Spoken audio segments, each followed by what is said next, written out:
আপনারা গুলি করে পাথির মতো আমার সন্তানদেরকে মারবে, আর আমরা নিশ্চুপ চোখে চোখে দেখব। শুধু তাই নয়, আমরা মা বাপেরা, আমরা গার্জিয়ানেরা আমাদের বুক তাজা রক্ত নিয়ে ওদের পাশে দাঁড়িয়েছিলাম, নাস্তিকদেরকে ধ্বংস করার প্রতিজ্ঞা করেছিলাম। এই মেধাবী ছাত্র তাহমিদ, সেই মেধাবী ছাত্র মুগ্ধকে আমরা হারিয়েছি। আমরা আমিরের সাথে যুদ্ধের বেশি থাকবো ইনশাআল্লাহ। যদি কেন্দ্র থেকে ইসলামী দলগুলোর ঐক্যের ব্যবস্থা না হয়, আমরা নোয়াখালী উলামায়ে ইকরাম এই প্রত্যয় ব্যক্ত করব, এটা চাইব যে নোয়াখালী থেকে সমস্ত ইসলামী দলের ঐক্যবদ্ধ প্ল্যাটফর্ম ইনশাআল্লাহ তৈরি হবে। গুম, খুন, চাঁদাবাজি, লুণ্ঠন এছাড়া তারা জাতিকে কিছু উপহার দিতে পারে না, ঠিক না? এই 24-এর বিপ্লব বৈষম্য মুক্ত একটি বাংলাদেশ বিনির্মাণ করা। আমরা একটি স্বৈরাচারী রেজিমকে এই দেশ থেকে লেজ গুটিয়ে পালাতে বাধ্য করেছি। আমি বলতে চাই, খুনি হাসিনাকে ভারত থেকে বাংলাদেশে এনে চরম প্রকাশ্যে ফাঁসি দিতে হবে।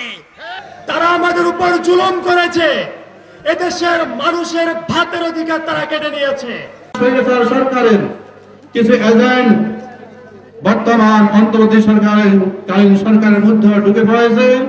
আমরা জানি গত 5 আগস্টের ফ্যাসিবাদী সরকার পতনের মধ্য দিয়ে বাংলাদেশ একটি নতুন ভাবে স্বপ্ন দেখছে। ইসলামী আন্দোলন, ইসলামী যুব আন্দোলন, ইসলামী ছাত্র আন্দোলনের নেতা কর্মীদেরকে এক পাও পিছপা হটাতে পারবে না, ঠিক কিনা? ইনশাআল্লাহ। অর্থনীতিতে বাংলাদেশের বিভিন্ন সাংবিধানিক প্রতিষ্ঠানগুলোতে যেভাবে গণবিরোধী আইন কানুন বিভিন্ন সময়ে প্রতিষ্ঠা করা হয়েছে, লাল সবুজের পতাকায় পীর সাহেবকে দেখতে পাই, বাংলাদেশের প্রধানমন্ত্রী পীর সাহেবকে চাই। হাত পাখা বলো জিন্দাবাদ, হাত পাখা বলো জিন্দাবাদ। শোনেন শোনেন দেশের মানুষ, শোনেন দিয়া মন, শোনেন শোনেন দেশের মানুষ, শোনেন দিয়া মন। এই মুহূর্তে প্রয়োজন যোগ্য নেতা একজন, এই মুহূর্তে প্রয়োজন যোগ্য নেতা একজন। যোগ্য নেতা ছাড়া দেশে আসবে না ভাই শান্তি, যোগ্য নেতার নেতৃত্বে কাটবে যে ভুল ভ্রান্তি। যোগ্য নেতা ছাড়া দেশে আসবে না ভাই শান্তি, যোগ্য নেতার নেতৃত্বে কাটবে যে ভুল ভ্রান্তি। যোগ্য নেতা ছাড়া দেশে আসবে না ভাই শান্তি, যোগ্য নেতার নেতৃত্বে কাটবে যে ভুল ভ্রান্তি।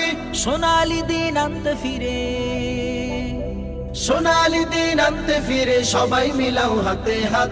হাত পাখা বলো জিন্দাবাদ, হাত পাখা বলো জিন্দাবাদ।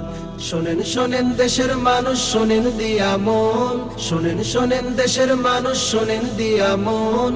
এই মুহূর্তে প্রয়োজন যোগ্য নেতা একজন, এই মুহূর্তে প্রয়োজন যোগ্য নেতা একজন।